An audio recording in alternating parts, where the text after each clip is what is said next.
अब दो बेटाएं हैं, प्रियव्रत और उत्तानपाद। आज थोड़े से उत्तानपाद की बात और 5 मिनट में सुन रहे हैं। जाए उत्तानपादस्य सुनीति सुरुचिस्तयो सुरुचि प्रेयसी पत्न्यो नेतरायत्सुतो ध्रुवः। महाराज उत्तानपाद की 2 रानियां हैं, सुनीति और सुरुचि। बड़ी रानी सुनीति का बेटा ध्रुव, छोटी रानी सुरुचि का बेटा उत्तम। पर सुरुचि प्रेयसी, छोटी रानी सुरुचि को ज्यादा ही प्रिय थी, जिसके कारण उसके कहने पर बड़ी रानी को अलग निवास दे दिया महाराज ने। विचार करके देखो तो ये हम सब के जीवन की भी यही कहानी है। हम सब उत्तानपाद हैं। क्यों? उत्तानपाद का अर्थ क्या है? उत माने ऊपर, पाद माने पैर। उत ऊर्ध्व पादौ यस्य, जिसके ऊपर पैर हों वो उत्तानपाद। तो मां के गर्भ में 9 महीने तक हम सभी उत्तानपाद बन के ही रहते हैं, इसलिए हम सभी उत्तानपाद हैं। अब हमारी भी 2 रानियां हैं, सुनीति और सुरुचि। दुधा बुद्धि, सद्बुद्धि और दुर्बुद्धि है। सुनीति ये सद्बुद्धि है, माने जो सुंदर नीति के अनुसार आपको चलावे वो सुनीति, और सुरुचि जो अपनी रुचि के अनुसार चले। 2 पत्नी है हमारी, बुद्धिमानी और मनमानी। ये हमारी 2 रानी। अच्छा ईमानदारी से बताओ, आपको सुनीति पसंद है कि सुरुचि? बुद्धिमानी पसंद है कि मनमानी? भैया नीति कहती है कि ब्रह्म मुहूर्त में जाग जाओ, सैया त्याग दो, और रुचि कहती है कि बढ़िया जोरदार नींद तो 4 बजे ही आती है। सवेरे सवेरे कहां परेशान हो, क्या इतनी जल्दी क्या पड़ी? अब नीति कहती है जागो, रुचि कहती है थोड़ा और आराम करने दो। प्राय हम लोग रुचि के गुलाम हैं और उसकी दासता के कारण नीति का परित्याग कर देते हैं। किसी ने 50 लाख रुपया सूटकेस में भर के आपको दिए, बोले लो अपना कमीशन रख लो और रिपोर्ट हमारी बढ़िया ऊपर बना के भेज दो, कमीशन तुम्हारा पक्का, संभालो। अब नीति कहेगी ये भ्रष्टाचार है, बेईमानी है, हाथ मत लगाओ इस पैसे से। पर रुचि कहेगी कि भैया इतना रुपया चुनाव में खर्च किया, फालतू में ऐसी पर दिखाते रहेंगे परमार्थ, तो फिर कैसे चलेगा? ये नीति के अनुसार काम नहीं चलेगा। थोड़ा अपनी रुचियों की पूर्ति भी करनी पड़ती है, आगे कैसे काम बनेगा? तो रुचि कहती है कि ले लो भाई, गाड़ी बंगला कैसे बनेगा? और नीति कहती है ये भ्रष्ट है, इससे हाथ मत लगाओ, ये दूषित धन है, बेईमानी है। दोनों में प्रायः रुचि हम पर हावी रहती है। पर याद रखिए, रुचि का परिणाम क्या हुआ? सुरुचि का बेटा हुआ उत्तम, जो यक्षों से लड़ा और उनके हाथों मारा गया। उसी को खोजने के लिए मां सुरुचि निकली और दावाग्नि में फंस के जल के राख हो गई। ये परिणाम हुआ सुरुचि और उसके बेटे का। पर सुनीति का बेटा ध्रुव हुआ, जिस ध्रुव ने नारद जैसे सदगुरु का मार्गदर्शन प्राप्त करके मात्र 5 वर्ष की उम्र में केवल 5 महीने की तपस्या से परम पिता परमात्मा को प्रसन्न करके वरदान प्राप्त किया, और 36,000 वर्ष राज्य करने के बाद आज भी ध्रुव तारा बना आकाश में चमक रहा है। मतलब क्या हुआ? जो नीति के अनुसार चलते हैं वो इस लोक में भी अपनी प्रतिष्ठा बनाते हैं, और देह त्याग के बाद परलोक में भी उनको परम पद की प्राप्ति होती है। लोक परलोक दोनों बनेंगे, परंतु कब? जब नीति के अनुसार चलेंगे तब।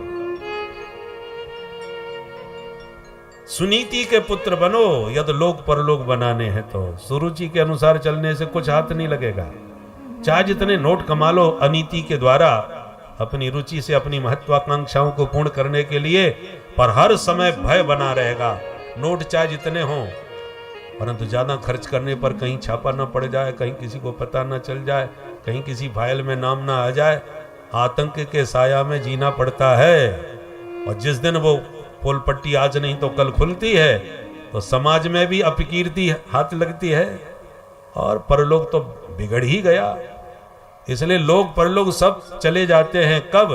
जब हम अपनी मनमानी से जीवन जीते हैं तब। और सुनीति के पुत्र जब बनेंगे तो लोक परलोक दोनों बनेगा। ऐसा नहीं कि परलोक ही मिलता है, इस लोक में कुछ नहीं ना। 36,000 वर्ष भगवान ने ध्रुव जी से राज्य करवाया कि पहले लोक का आनंद लो तब परलोक आना हमारे पास। तो लोक परलोक बनाने के लिए सुनीति का अनुगामी बनना पड़ेगा, मनमानी से काम नहीं चलेगा।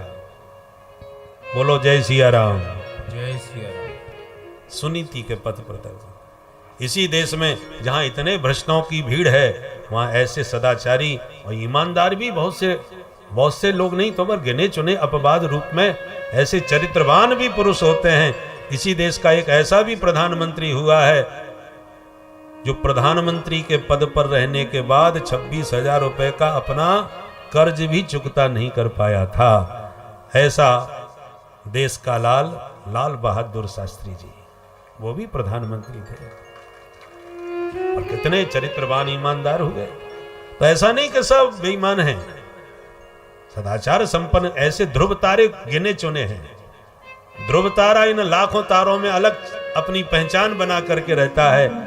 ऐसे ही समाज में भी होते हैं ईमानदार जो हट करके अपनी पहचान और अपनी छाप छोड़ करके संसार में जाते हैं। अब आपका विवेक, शास्त्र का काम है रास्ता बताना, चलना आपके विवेक पर है। आप कौन से मार्ग को पसंद करते हैं उसमें शास्त्र डंडा लेके नहीं चलाएगा आपको, शास्त्र आपको रास्ता बताएगा। चलना आपका विवेक है, आप किस पर चलना चाहेंगे, आप स्वतंत्र है। कथा प्रसिद्ध है, सौतेली मां से अपमानित होकर के ध्रुव जी घर आए और फिर चुपचाप माने कभी सुनीति ने कभी भी सुरुचि का विरोध नहीं किया, समर्थन ही किया कि बेटा तूने मुझसे पिता के बारे में कई बार पूछा, मैं तुझे पिता के बारे में बता नहीं सकी। और तेरी सौतेली मां ने तुझसे क्या कहा था? ध्रुव जी बोले, वो कह रही थी कि जाओ पहले परमपिता परमात्मा की आराधना करो तब इस सिंहासन पर बैठ पाओगे, ऐसे ही नहीं। तो सुनीति मां कहती है, बेटा मैं पिता से नहीं मिलवा सकी तुझे, तेरी सौतेली मां ने जगत पिता के बारे में तुझे बता दिया। बिल्कुल ठीक कहा था, इन पिता ने तुम्हें गोद से उतार दिया, पर जिस दिन जगत पिता की गोद में बैठोगे कभी नीचे उतरना ही नहीं पड़ेगा।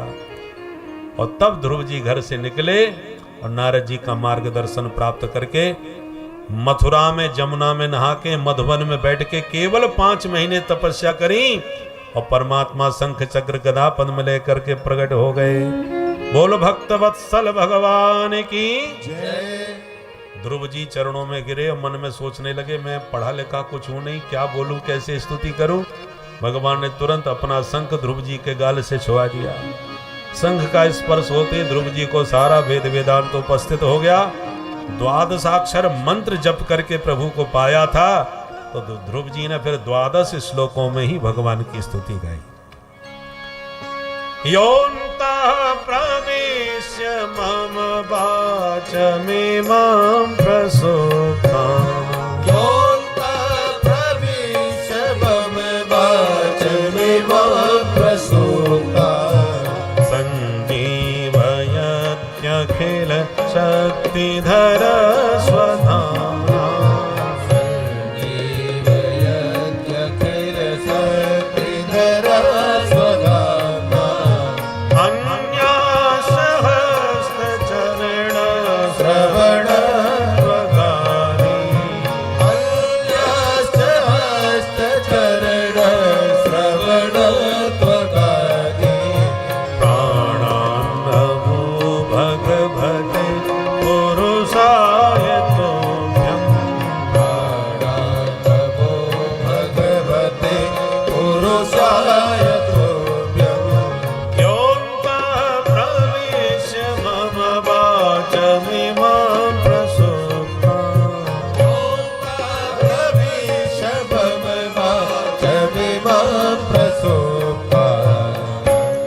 बोल भक्त वत्सल भगवान की जय।